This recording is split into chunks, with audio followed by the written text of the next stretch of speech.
Comparto con el Pleno de este Honorable Consejo Universitario General que la Junta Académica del Instituto de Investigaciones en Educación y el órgano consultivo equivalente a Junta Académica del Centro de Ciencias de la Tierra de la región Jalapa formularon la propuesta de reconocimiento de doctor honoris causa para nuestro galardonado Pablo Ángel Meira Cartea. Él sí también es Ángel. La propuesta fue aprobada por este Honorable Consejo Universitario General en sesión ordinaria realizada el 31 de marzo de 2025, con fundamentos en los artículos 5, 6, 7 y 8 del Reglamento de Distinciones de la Universidad Veracruzana.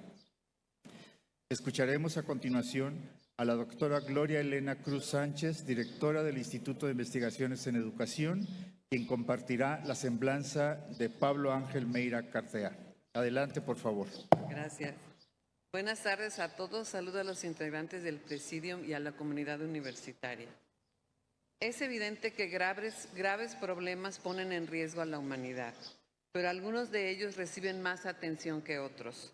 Es el caso de los problemas ambientales, donde a pesar de la poca atención, se puso interés en las causas y las consecuencias de la creciente crisis ambiental, pero muy poco de ellos se enfocaron en analizar la dimensión social de la misma. Desde la década de los años 90, el doctor Pablo Meira publicó resultados de investigación sobre la educación ambiental y su vinculación con la sustentabilidad, la emergencia climática, enfrentando toda clase de resistencias y desinterés institucional, incluso en el propio ámbito universitario.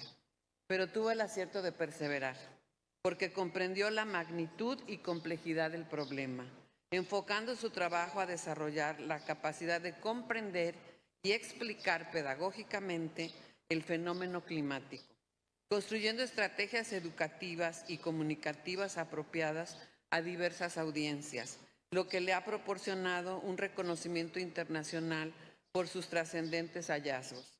Un ejemplo de estas estrategias se encuentra publicado en la librería de la Universidad Veracruzana en formato de libre acceso. Los invito a que después lo consulten.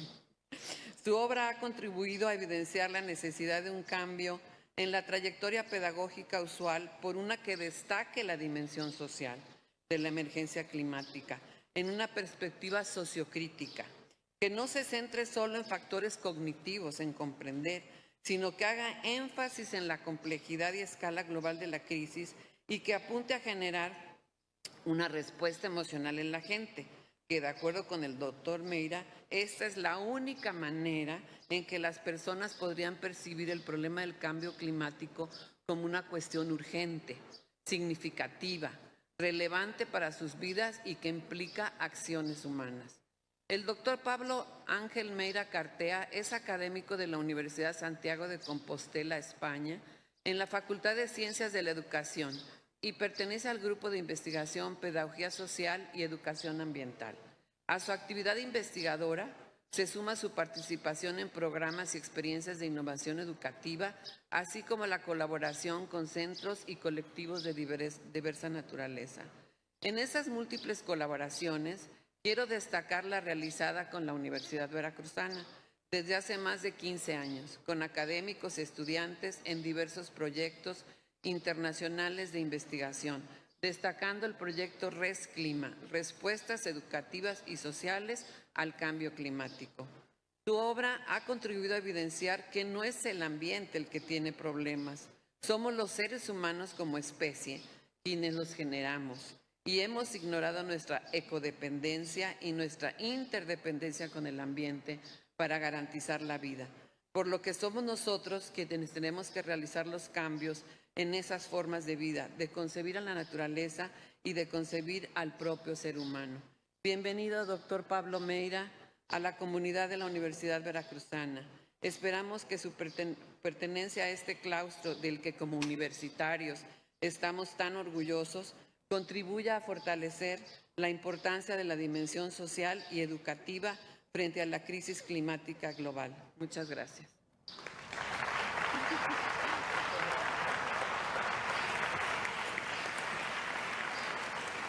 Muchas gracias, estimada doctora Gloria Elena Cruz Sánchez.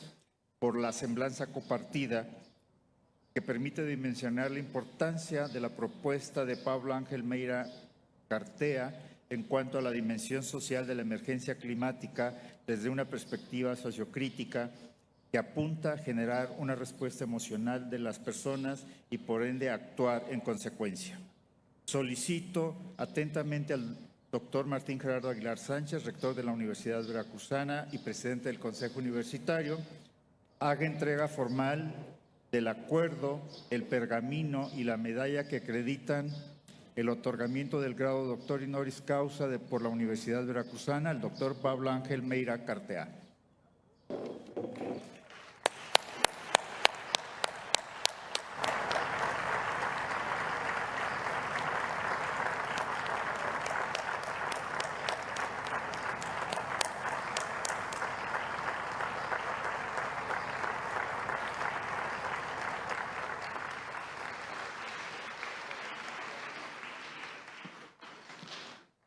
Este reconocimiento, dice a la letra, la Universidad Veracruzana otorga el grado de doctor honoris causa a Pablo Ángel Meira Cartea por la construcción de propuestas educativas comprometidas que destacan la dimensión social de la emergencia climática desde una perspectiva sociocrítica humanística que permite percibir, comprender y explicar el cambio climático como un fenómeno urgente, significativo y relevante en la vida de las personas. Liz de Veracruz, Arte, Ciencia, Luz, Jalapa Enríquez, Veracruz, a 28 de mayo de 2025, firma el rector de la Universidad Veracruzana, doctor Martín Gerardo Aguilar Sánchez. Honorable Consejo Universitario General, tiene el uso de la palabra Pablo Ángel Meira Cartea, doctor honoris causa por la Universidad Veracruzana. Adelante, doctor. Muchas gracias. Buenos días a todos y a todas. Quisiera comenzar mi intervención expresando al doctor Martín Aguilar Sánchez, rector magnífico de la Universidad Veracruzana, mi más sentido agradecimiento a la comunidad académica de esta institución por el honor que me ha concedido al otorgarme el título de doctor honoris causa. Quisiera también felicitar al doctor Miguel Barnet, Ángel, y al doctor Jeffrey Alexander, con quienes tengo el placer de compartir este galardón. Muchas gracias también a la doctora Gloria Cruz y también al doctor Carlos Wells por sus amables semblanzas. Me gustaría parecerme mucho a esa persona de la que han hablado ustedes. Y muchas gracias también al Honorable Consejo Universitario General de la Universidad Veracruzana por entender que merezco esta distinción. Gracias también a la doctora Laura Bello y al doctor Edgar González Gaudiano por su amistad incondicional y por su sintonía académica, que sin duda tiene también mucho que ver con el hecho de que yo me encuentre aquí ahora. Son muchas las razones que convierten esta honra en un hecho muy significativo para mí. En primer lugar, para mí es trascendente que esta distinción provenga de una universidad pública, enraizada en su entorno, pero que se proyecta en las problemáticas globales que afectan a un mundo cada vez más complejo e incierto. Estoy especialmente orgulloso de que toda mi trayectoria académica se haya desarrollado en la educación pública. Pertenezco a la primera generación de mi familia que ha cursado estudios más allá de la educación primaria y tengo una fe ilimitada en el poder de la educación pública para construir vidas dignas y sociedades más justas y equitativas. Me gustaría transmitir al estudiantado aquí presente, así como al cuerpo docente, el rol social fundamental que juegan y han de jugar nuestras universidades públicas en la construcción permanente de la verdad, la democracia y la equidad social. Estas misiones tienen un especial valor en estos tiempos en que la educación pública quiere ser cooptada por el capitalismo cognitivo, que no es más que el poder de la cosmovisión neoliberal para colonizar todos los ámbitos de la vida en función de los intereses del capital. Es decir, de los intereses de una minoría cuya riqueza crece a la par que su indiferencia ante las realidades sociales y ambientales contemporáneas. En segundo lugar, esta distinción no hace más que reforzar mis vínculos con México y en particular con los académicos y académicas de esta universidad, que siempre me habéis acogido como un miembro más de vuestra comunidad. Las investigaciones y las experiencias educativas compartidas me han permitido aprender y apreciar las complejidades transculturales de los problemas socioambientales que están en el foco de nuestro trabajo pedagógico, sobre todo en la dimensión esencial de la justicia ambiental y la justicia climática. Estas relaciones han influido de forma decisiva en mi comprensión de los retos sociales con relación a la emergencia climática y en la concepción de respuestas educativas para concienciar a nuestras comunidades de referencia sobre las amenazas y riesgos que implica y para minimizar, aunque solo sea modestamente, sus efectos más negativos. En tercer lugar, estoy seguro de que esta distinción no se justifica solo por mis méritos personales, porque supone también un reconocimiento a un campo, el de la educación ambiental, cuya expresión académica y profesional ha sido tantas veces invisibilizada, incomprendida y minusvalorada. Con total sinceridad afirmo que son muchos los educadores y muchas las educadoras ambientales dentro y fuera de la academia que merecerían estar en mi lugar. En el espacio académico, la educación ambiental es una disciplina con una identidad y una trayectoria singulares. Utilizando el concepto de campo de Pierre Bourdieu, mi maestro intelectual, siempre he defendido que la educación ambiental es un trascampo o un subcampo situado en una interfaz entre los campos educativo y ambiental. Desde este punto de vista es un ámbito científico, o si se quiere, una disciplina necesariamente híbrida. Un ejemplo práctico de la aspiración de la episteme postnormal a construir representaciones de la realidad que sean inter o incluso transdisciplinares, que sirvan para transformarla y que dialoguen desde la ciencia con otras formas culturales de comprender el mundo y de actuar y de interactuar en él y con él. A pesar de lo que puedan mostrar las convenciones, el objeto de la educación ambiental no es el medio biofísico. Ese es, en todo caso, su objeto indirecto. El objeto de la educación ambiental es transformar las relaciones sociales y simbólicas que establecemos entre nosotros y a partir de las cuales valoramos, transformamos, repartimos y metabolizamos los recursos naturales que nos brinda este hermoso, pero sin duda frágil planeta que habitamos. Como suelo comentar a mis estudiantes para desafiar sus representaciones naturalistas sobre la educación ambiental y la crisis ambiental, esta tarea tiene más que ver con la economía, la sociología, la antropología, la política o la ética que con la ecología o la biología, siendo, como muestra la crisis climática, que una economía que no sea también ecológica o una ecología que no sea también social pueden conducirnos al colapso civilizatorio. La educación ambiental en su sentido contemporáneo inició su andadura hace 3/4 de siglo. Hemos de reconocerlo, no es una historia de éxito. Quizás hayamos ganado algunas batallas en los frentes cultural y simbólico, pero estamos perdiendo la guerra del reajuste humano a los límites biofísicos del planeta. El mundo de 2025 es más insostenible y también más injusto y desigual que el mundo de los años 60 y 70 del siglo pasado. Este fracaso no es responsabilidad de la educación ambiental, pero la educación ambiental, sobre todo la educación ambiental hegemónica, sí tiene una cuota de responsabilidad en este fracaso, porque ignora las causas estructurales de la crisis ambiental, no asume que nuestro mundo es finito y no comprende que la sustentabilidad ambiental no puede alcanzarse sin la sustentabilidad social. En sus enfoques más críticos, la educación ambiental ha sido y es una praxis a contracorriente. El destino histórico quiso que su institucionalización coincidiese con el tsunami neoliberal que en los años 80 y 90 alumbró eso que denominamos como economía global de mercado. En los años 70 del siglo pasado se aspiraba, con cierta ingenuidad, a situar la cuestión ambiental entre los pilares del bienestar humano. Una aspiración que pasaba por reconocer los límites biofísicos del planeta en su capacidad para proporcionar recursos a la humanidad y encajar los impactos de nuestras actividades, pero también por un reparto justo y equitativo de esos recursos y de esos impactos. Pero el mismo modelo de producción y consumo que nos ha conducido hasta aquí tergiversó esas aspiraciones ligando la sustentabilidad ambiental y el desarrollo humano al imperativo del crecimiento económico. Tal es la falacia que encubre el precepto del desarrollo sustentable, un marco conceptual concebido en los talleres del Banco Mundial en la década de los años 80 y que a día de hoy aún domina la retórica ambiental y la retórica del desarrollo. Pues bien, el Producto Interior Bruto se ha multiplicado por 100 desde 1960, pero también ha crecido la desigualdad en el reparto de las rentas generadas por ese crecimiento y se han rebasado varios límites planetarios, como la estabilidad del clima, la pérdida de biodiversidad, el agotamiento del suelo o la disponibilidad de recursos hídricos suficientes. Lo cierto es que estamos tocando los límites y este escenario de sobrepasamiento, de colapso o de protocolapso socioambiental nos obliga a replantear la identidad, la misión y las estrategias de la educación ambiental. El trabajo pedagógico y social para transitar hacia un horizonte de crecimiento sustentable y justo es posiblemente la última oportunidad para enfocar de forma realista y éticamente coherente la praxis de la educación ambiental. En cuarto lugar, el reconocimiento de esta distinción me va a permitir expresar mi honda preocupación sobre el devenir de la crisis climática y la debilidad de las respuestas educativas que hemos articulado hasta el presente.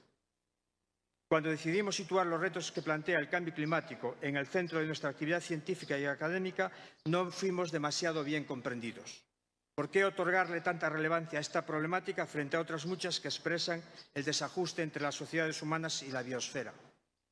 ¿Por qué priorizar la crisis climática si son tantos y tan acuciantes los desafíos humanos asociados con la pobreza, la justicia o la equidad? El tiempo, lamentablemente, nos ha dado la razón. Siempre lo explico con una analogía que considero bastante elocuente.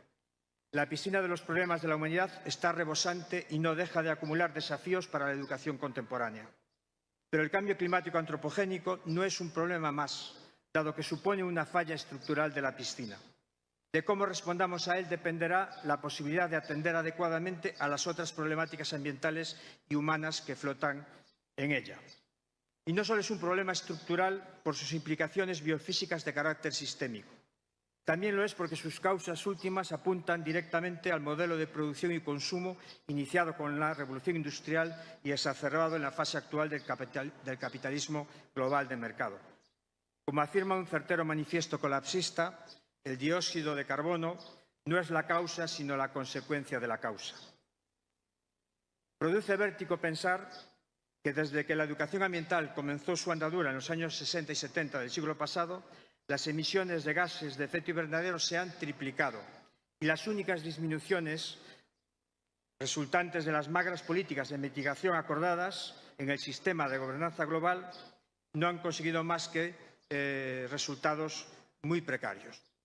Quizá por eso procrastinamos tanto en las políticas de respuesta al cambio climático y quizás también por eso el campo de la educación ambiental y de la educación, sin ningún adjetivo, tenga aún tantas dificultades para situar la crisis climática en el centro de sus prioridades.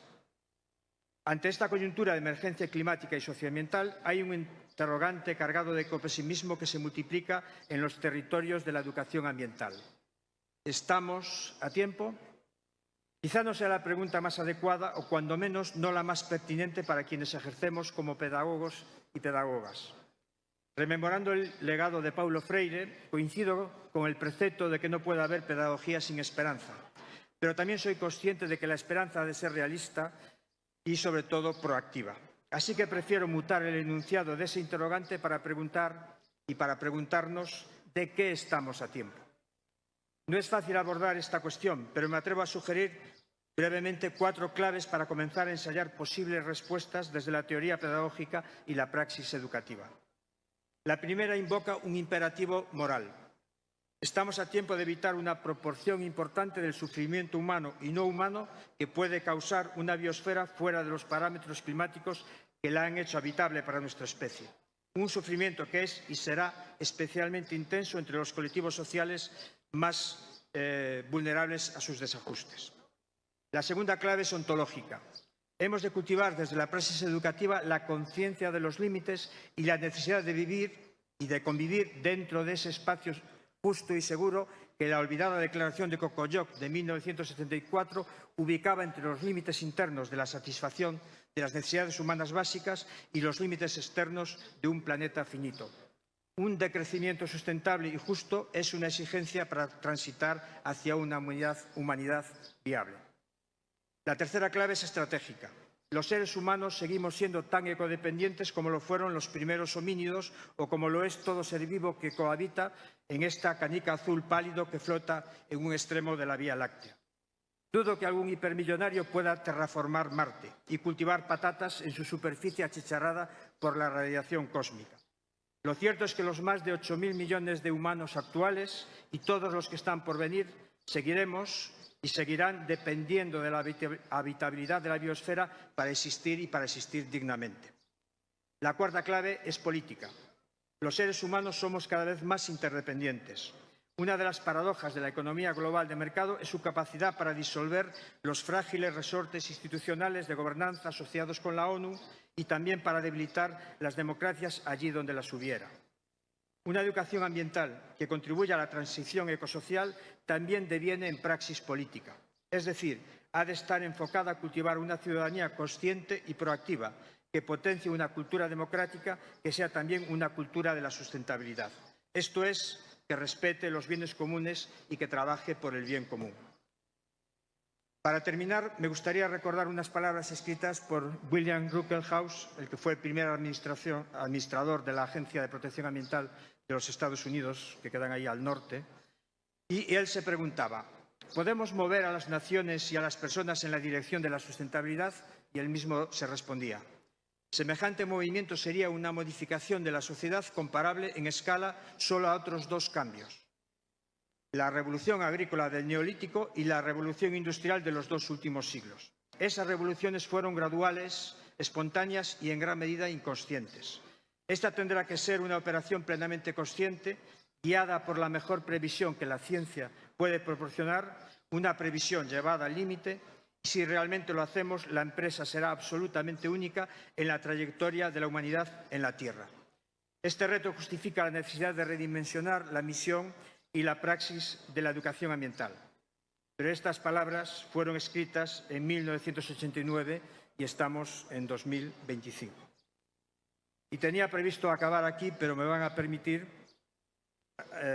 una pequeña reflexión final, ¿no? Y que dedique mis últimos segundos en este estrado, el privilegio de contar con estos micrófonos, para expresar mi indignación desesperada por el genocidio que se está perpetrando en Gaza, donde sin duda se están sobrepasando todos los límites de la dignidad humana. Muchas gracias.